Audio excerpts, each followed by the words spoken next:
नमस्ते मास्टर जी। नमस्ते। बैठो गुड़िया। ये आप रजिस्टर लेके घर घर क्यों घूम रहे हैं और टीवी पे ये एसआईआर का क्या शोर मचा है? वोटर लिस्ट से नाम क्यों काटे जा रहे हैं? देखो, वोटर लिस्ट का काम हम सरकारी कर्मचारियों को दिया जाता है क्योंकि हम गांव मोहल्ले के लोकल होते हैं और सभी को जानते हैं। हम ही तुम्हारे बीएलओ अर्थात बूथ लेवल ऑफिसर हैं। तुमने जो अभी एसआईआर के बारे में पूछा है, इसका मतलब है स्पेशल इंटेंस रिवीजन, विशेष गहन पुनरीक्षण।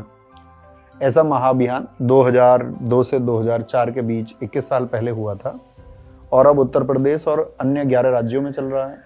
क्योंकि इस एसआईआर अभियान के तहत बीएलओ खुद घर घर जाकर हर एक वोटर की जांच कर रहे हैं कि कौन जिंदा है, कौन मर चुका है और कौन 18 साल का हुआ है, कौन किस पते पर रह रहा है। इस तरह बीएलओ जांच करके वोटर लिस्ट को साफ सुथरा बना रहे हैं। मास्टर जी, अगर ये सफाई है तो लोग इसका विरोध क्यों कर रहे हैं? सुना है बिहार में अभी 65 लाख वोटरों के नाम काट दिए गए और विपक्ष के नेता कह रहे हैं कि चुनाव आयोग और बीएलओ जानबूझकर गरीबों, अल्पसंख्यकों और खास जाति वालों के वोट काट रहे हैं। क्या ये कोई साजिश है? तुम सही कह रही हो गुड़िया बेटा। बिहार में 65 लाख नाम काटे गए हैं, जिनमें ज्यादातर मरे हुए या दूसरे शहरों में शिफ्टेड लोग शामिल है। लेकिन गलतियां भी हुई है। बहुत से बीएलओ और अधिकारियों ने बिना किसी जांच परीक्षण के, यानी वोटरों के घर पर बिना गए ही स्थानीय नेताओं, मंत्रियों के दबाव में या काम चोरी करके ऑफिस में बैठे बैठे ही मनमानी ढंग से वोटरों का नाम काट दिया है या उन्हें दूसरे शहरों में शिफ्टेड और मृत दिखा दिया है, जिससे बहुत से जिंदा या अपने पते पर रह रहे वैध वोटरों का भी नाम वोटर लिस्ट से कट गया है। और यह बात न्यूज रिपोर्टरों द्वारा वोटरों से पूछने पर भी पता चली है, जिस वजह से इतना हंगामा और विरोध प्रदर्शन हो रहा है।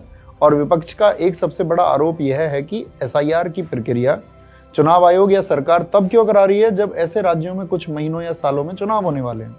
और बहुत जगह ऐसा आरोप भी लगाया जा रहा है कि विपक्ष के द्वारा केवल विपक्षी दलों के क्षेत्र विशेष के वोटरों का नाम एसआईआर के दौरान टारगेटेड तरीके से काटा जा रहा है।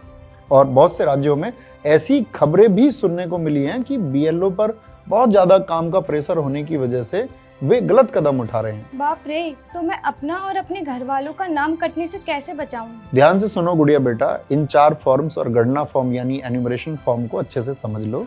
फिर तुम्हारा और तुम्हारे परिवार का एक भी सदस्य का नाम कोई भी बीएलओ या अधिकारी नहीं काट सकता। फॉर्म 6, अगर तुम 18 की हो गई हो या जिसका नाम कभी नहीं वोटर लिस्ट में जुड़ा तो वो फॉर्म 6 भरेगा। फॉर्म 7, दादाजी के गुजरने, पड़ोसी के हमेशा के लिए कहीं और शिफ्ट होने या वोटर आईडी में किसी नाम के डुप्लीकेट या गलत जुड़ने पर उसे वोटर लिस्ट से हटाने या आपत्ति दर्ज करने के लिए फॉर्म 7 भरते हैं। फॉर्म 8, अगर तुम एक मोहल्ले से दूसरे मोहल्ले या एक राज्य से दूसरे राज्य में शिफ्ट हुई हो तो तुम्हें अपना नाम कटवाना नहीं है बल्कि ट्रांसफर करना है। उसके लिए हमेशा फॉर्म 8 भरना। इससे पुराने पते का नाम कटेगा और नए का नाम जुड़ेगा। फॉर्म 6B, आधार लिंक करने के लिए है। यह एक नया विकल्प आया है। अगर तुम इस फॉर्म को भरती हो तो तुम्हारे फॉर्म में गलतियां होने पर भी आधार कार्ड में उपलब्ध जानकारी के माध्यम से संशोधन करना आसान होता है। समझ गई मास्टर जी, लेकिन अगर कोई बीएलओ घर ना आए तो मैं क्या करूं? तो आत्मनिर्भर बनो, अपना फॉर्म निकालो और voters.eci.gov.in पर साइन अप करो या वोटर हेल्पलाइन ऐप डाउनलोड करो प्ले स्टोर से, जिससे तुम बिना किसी बीएलओ के खुद फॉर्म भर सकती हो।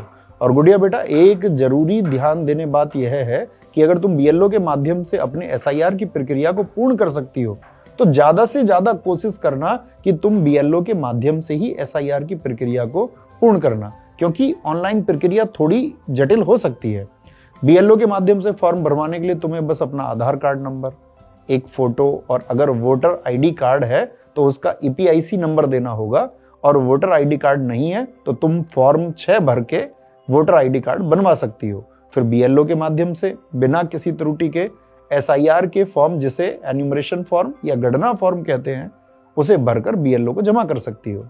अगर तुम्हारे परिवार का कोई सदस्य बाहर रह रहा है और वह बीएलओ तक नहीं पहुंच सकता तो वह ऑनलाइन प्रक्रिया के माध्यम से अपना फॉर्म भर सकता है या बीएलओ को अपने सारे डॉक्यूमेंट्स व्हाट्सएप के माध्यम से भेज के गणना फॉर्म भर सकता है। और लास्ट डेट क्या है इन 12 राज्यों में फॉर्म भरने का? लास्ट डेट है 4 दिसंबर 2025। इसके बाद 9 दिसंबर को ड्राफ्ट लिस्ट आएगी।